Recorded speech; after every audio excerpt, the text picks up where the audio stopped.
नाजरीन अस्सलाम वालेकुम। नाजरीन, एक नई एपिसोड के साथ मैं इस्लामिक इन्फो टीवी के प्लेटफॉर्म से आपकी खिदमत में हाज़िर हूँ।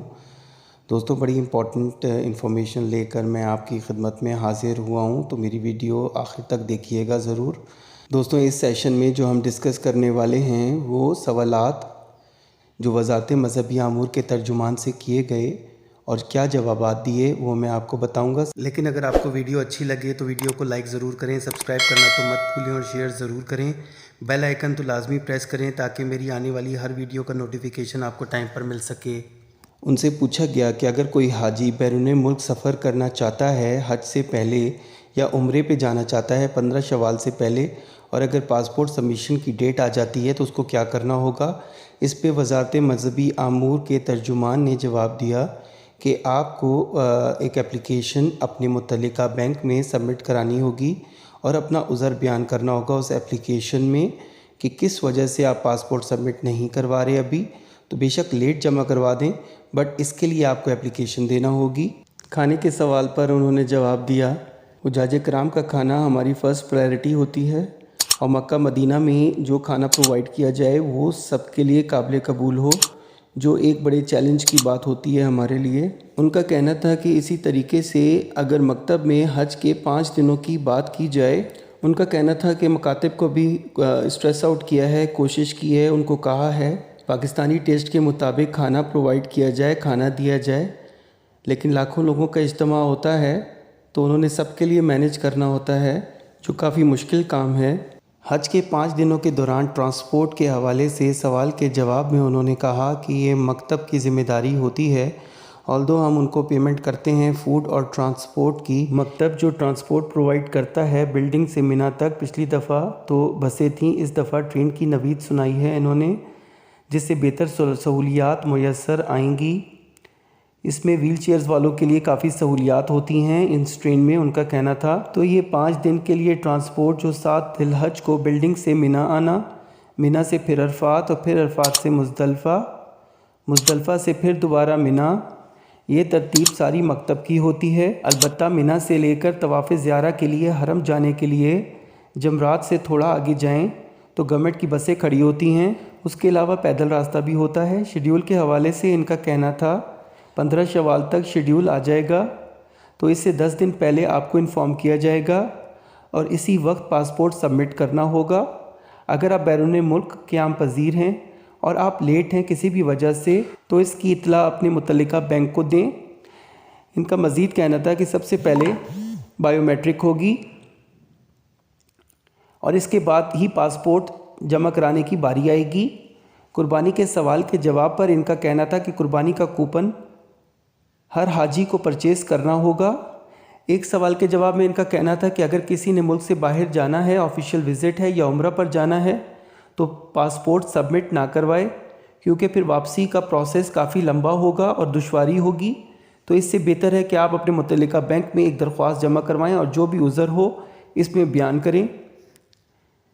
मज़ीद उनसे पूछा गया तो उन्होंने जवाब दिया कि अगर आप हज पर नहीं जाना चाहते और अपना रिफ़ंड चाहते हैं तो इसके लिए आपको अकाउंट ऑफिसर रिफ़ंड के नाम पर दरख्वास्त लिखनी होगी।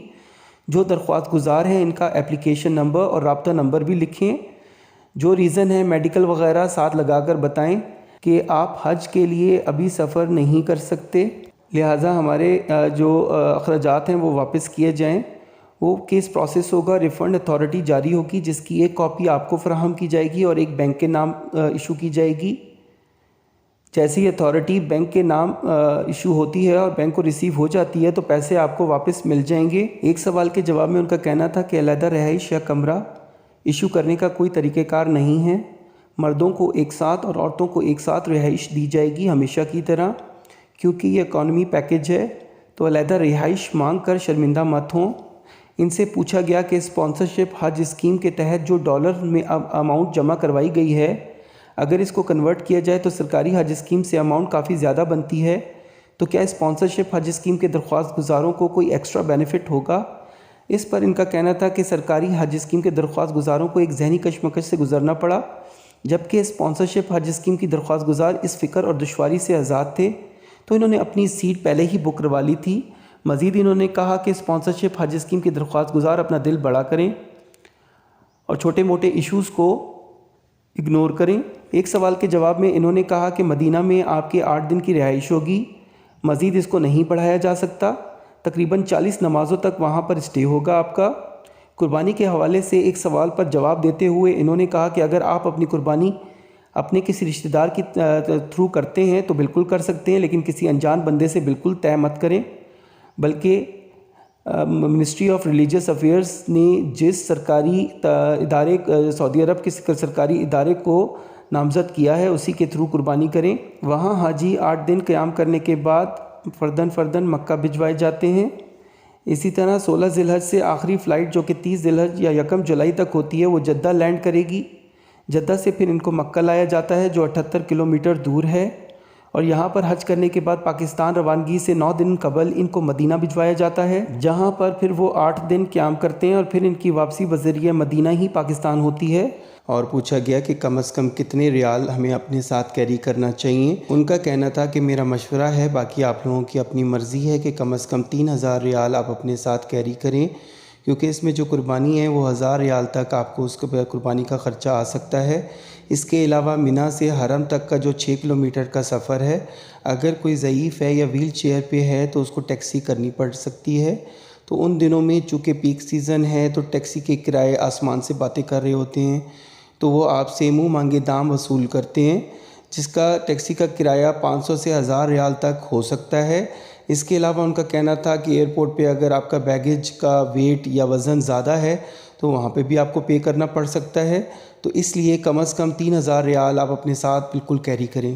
انہوں نے کہا کہ یہ میرا مشورہ ہے، باقی آپ اپنے ساتھ جتنی اماؤنٹ لے جانا چاہتے ہیں تو یہ آپ کی اپنی مرضی پر منحصر ہے۔ دوستوں، یہ سوالات اور جوابات تھے جو میں نے آپ کی گوش گزار کیے۔ اگر آپ کو ویڈیو اچھی لگی ہو تو ویڈیو کو لائک کریں، سبسکرائب کرنا مت بھولیں اور شیئر ضرور کریں۔ بیل آئیکن کو لازمی پریس کریں تاکہ میری آنے والی ہر ویڈیو کا نوٹیفیکیشن آپ کو ٹائملی مل سکے۔ تھینک یو، شکریہ۔